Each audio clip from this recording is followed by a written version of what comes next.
kita jumpa lagi hari ini, Minggu 11 Februari 2024.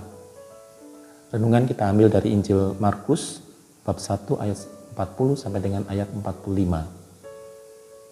Yesus menyembuhkan orang yang sakit kusta. Sahabat Lentera Sabda yang terkasih,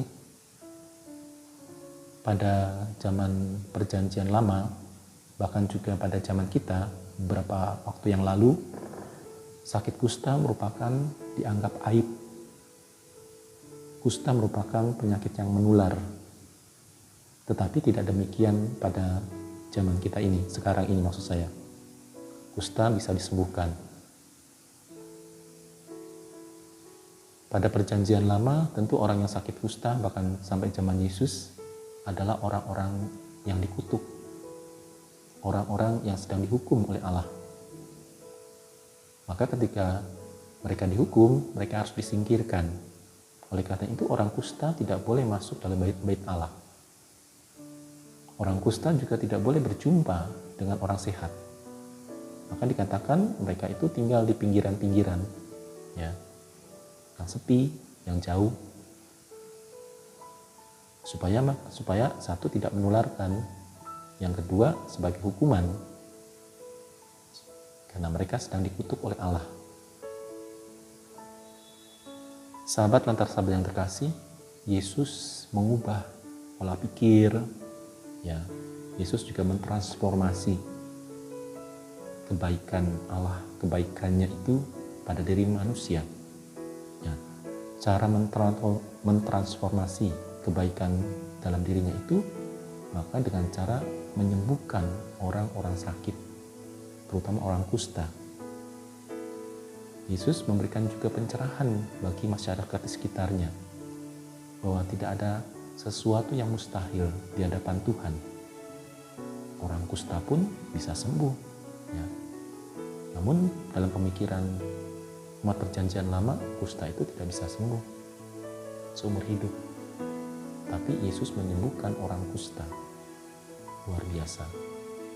Maka seluruh teori, ya, aturan-aturan, kebijakan-kebijakan yang lalu itu runtuh oleh kebijakan Yesus sendiri, kebijakan Allah. Nah, yang seperti saya sebut beberapa waktu yang lalu, yang disebut dengan kebijakan pastoral. Ya.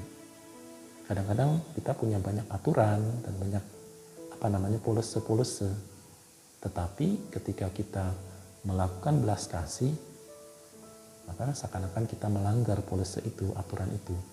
Tetapi itu yang harus dijunjung tinggi. Dan itulah yang dilakukan oleh Yesus dalam karyanya.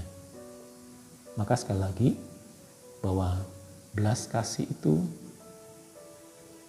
nilai yang paling tinggi yang dilakukan oleh Yesus.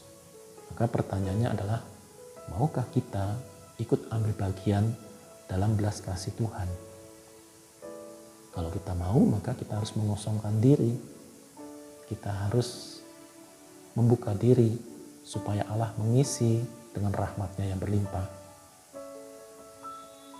Sehingga apapun yang kita lakukan berdasarkan belas kasih. Tapi belas kasih juga jangan sampai diartikan hanya kasihan. Kasihan. Ya, kasihan saja tidak menyelesaikan masalah. Tetapi belas kasih akan menyelesaikan masalah kalau diimbangi oleh banyak hal-hal. Seperti misalnya kita mengedukasi, ya, kita menerapkan pola hidup sehat, kita juga mengajari orang lain untuk mengubah hidupnya, dan juga berani memberi kepercayaan supaya orang lain mampu untuk melakukan hal-hal pada dirinya sendiri. Itulah belas kasih. Kita banyak sekali belajar dari pendahulu, dari orang-orang hebat, ya. Mereka juga mengalami hal yang sama. Yang lebih mudah misalnya dari dunia ekonomi. Banyak konglomerat pada zaman ini itu berasal dari orang-orang yang tidak mampu, yang hanya jual asongan, ya. Tapi sekarang punya perusahaan-perusahaan yang hebat. Tadi belas kasih. yang diterapkan, yang mungkin orang lain pada saat itu berikan, membuat orang itu berkembang. Demikian juga secara rohani. Bagaimana belas kasih itu juga kita mesti rela untuk membiarkan orang lain berkembang. Jangan menguasai orang lain. Jangan mengambil alih hidup orang lain. Kasihan. Kita selalu mengatakan demikian. Gak tega. Kasihan, gak tega itu kan hanya perasaan kita. Tapi bagaimana kita membangun orang itu supaya bisa berdiri di kakinya sendiri? Bagaimana supaya orang itu bisa sembuh? Pertama-tama ya batin yang tadi diurus.